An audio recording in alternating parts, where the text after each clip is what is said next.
Jay Haynes with the Film Sensei YouTube channel. Today in this video I'm going to show this OG atomic particle transition in HitFilm.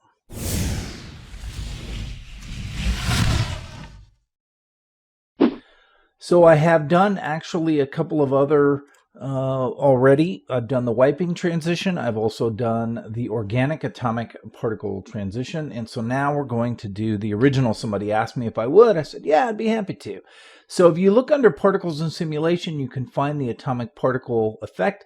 And it is a layer only effect, which means you can't do it here on the editor timeline. It has to be done in a regular composite shot. So I'm going to go to the media tab and select make a new composite shot. I'll just make this a 6-second composite shot and click OK.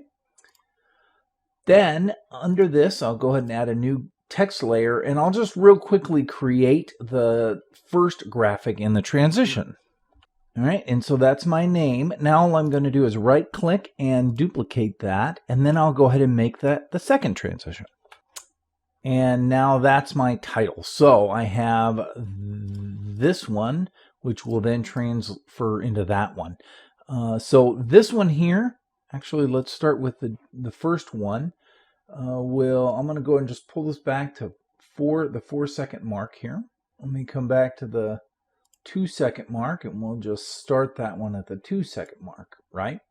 Okay, so this one, if I open up the properties, I can keyframe the opacity, and then go to the end of it and make it 0, so it fades out across that time, and we'll make those manual Bezier. And then this one, I can go ahead and keyframe the opacity to be 100%, back up and pull this down to 0, again making this manual Bezier. So now this one is going to fade in like that.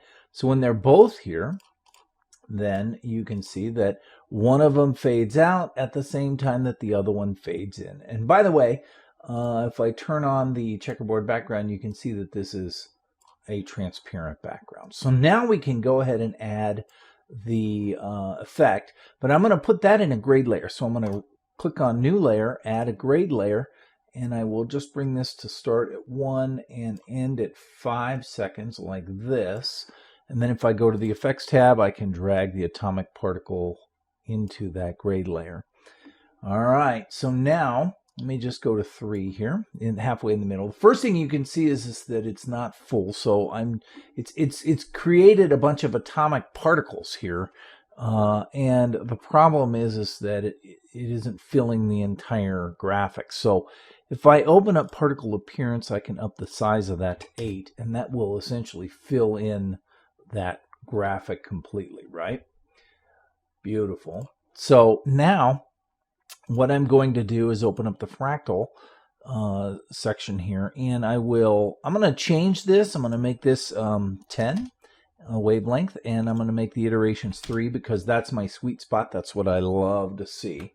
And then I'm just going to adjust the display strength, and I'll just push that up until I'm happy with something like that. We'll go ahead and add a keyframe, and then if I just back up to the beginning, I can make that 0, and then if I move to the end, I can make it 0 as well. And again, I'm just going to create a manual Bezier here, and now with all that said and done, we have this. Yeah. And that looks fantastic, right? Now, if I hit the U key, I can see all of the keyframes. If I want that, for example, to go a little bit quicker, in other words, I'm not happy with how the speed of that is, I might take this keyframe right here and just bring it in. And I might take this keyframe here and bring it in. And now it just moves a little bit quicker, right?